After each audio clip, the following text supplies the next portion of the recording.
Hello friends, income tax department के द्वारा faceless penalty scheme 2021 को लॉन्च किया गया है और नए नोटिफिकेशन को जारी कर दिया गया है, जिसके बारे में कि हम इस न्यूज़ में डिस्कशन करेंगे। इनकम टैक्स डिपार्टमेंट के द्वारा फेसलेस पेनल्टी स्कीम 2021 के लिए नोटिफिकेशन जारी कर दिया गया है 12 जनवरी 2021 से, और यह जिस दिन नोटिफिकेशन पब्लिश हुआ है उस दिन से इफ़ेक्ट में भी आ गई है स्कीम। फ्रेंड्स, इस स्कीम के अंतर्गत बहुत सी डेफिनेशन को यूज़ किया गया है, जैसे कि एड्रेसी का मतलब क्या होगा, assessment unit, authorised representative.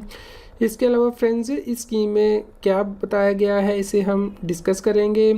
Friends, इस स्कीम का स्कोप क्या है और किन व्यक्तियों को ये एप्लीकेबल होगी और किन एरिया में इसके लिए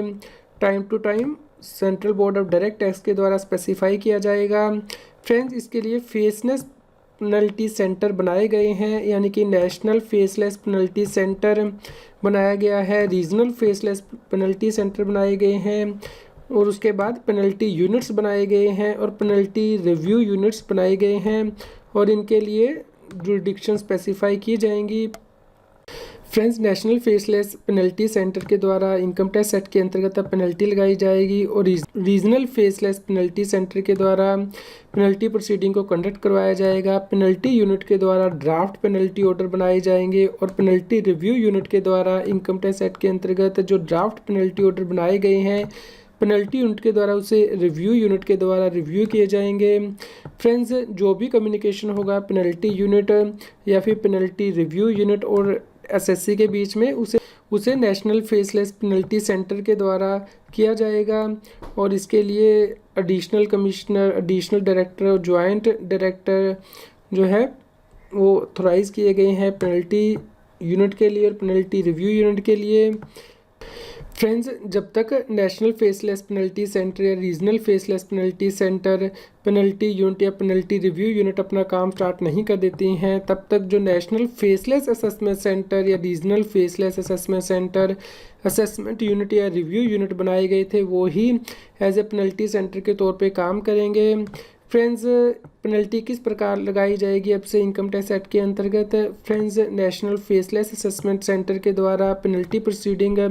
यदि इनिशिएट की जाती हैं या फिर रेकमेंड कर दी जाती हैं तो उसके बाद ये case national faceless penalty centre के पास ट्रांसफ़र किया जाएगा,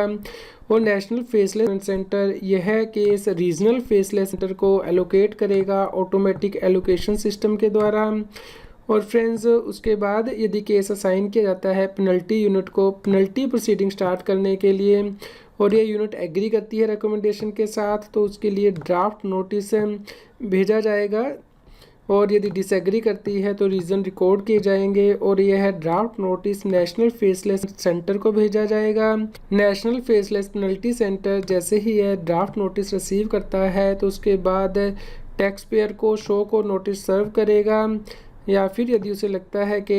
पेनल्टी लगाने की आवश्यकता नहीं है तो पेनल्टी नहीं लगाएगा। लेकिन यदि केस पेनल्टी यूनिट को असाइन किया गया है तो उसके बाद पेनल्टी यूनिट ड्राफ्ट नोटिस बनाएगी एसएससी को भेजने के लिए, और ये notice national faceless penalty centre के द्वारा भेजा जाएगा, जिसमें कि डेट और टाइम स्पेसिफाई की जाएगी, जिसमें कि टैक्स पेयर को अपना रिस्पॉन्स देना है। उसके बाद एसएससी के द्वारा रिप्लाई फाइल किया जाएगा, या reply national faceless penalty centre के पास जाएगा, जिससे कि penalty national penalty faceless centre के द्वारा पेनल्टी यूनिट को भेजा जाएगा। यदि पेनल्टी यूनिट को लगता है कि कोई और इन्फॉर्मेशन टैक्स पेयर से लेनी है तो उस केस में वो additional information national faceless penalty centre के द्वारा टैक्स पेयर को भेजेगी, और नेशनल फेसलेस पेनल्टी सेंटर यह इन्फॉर्मेशन मांगेगा टैक्स पेयर से,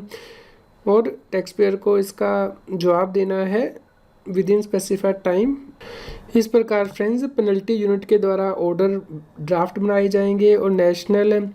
पेनल्टी यूनिट के द्वारा ये ऑर्डर टैक्स पेयर को सर्व किए जाएंगे। इसके अलावा फ्रेंड्स, इस स्कीम के अंतर्गत बताया गया है कि रेक्टिफिकेशन प्रोसीडिंग किस प्रकार की जाएंगी और एपलेट प्रोसीडिंग किस प्रकार कंडक्ट की जाएंगी, और रिकॉर्ड को किस प्रकार ऑथेंटिकेट किया जाएगा, और रिकॉर्ड को कैसे डिलीवर किया जाएगा, यानी कि ईमेल एड्रेस पे, और इसके साथ ही आपको रियल टाइम अलर्ट भी भेजा जाएगा। फ्रेंड्स,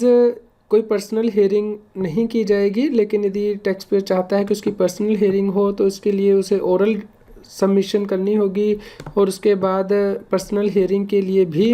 अलाउ किया जा सकता है और इसके लिए जल्द ही फॉर्मेट और प्रोसीजर स्पेसिफाई किए जाएंगे। आप इस नोटिफिकेशन को डाउनलोड कर सकते हैं। इसका लिंक इस न्यूज़ की वीडियो डिस्क्रिप्शन में भी दिया गया है। उम्मीद करते हैं फ्रेंड्स आपके लिए यह न्यूज़ यूज़फुल रही होगी। कृपया लाइक कीजिए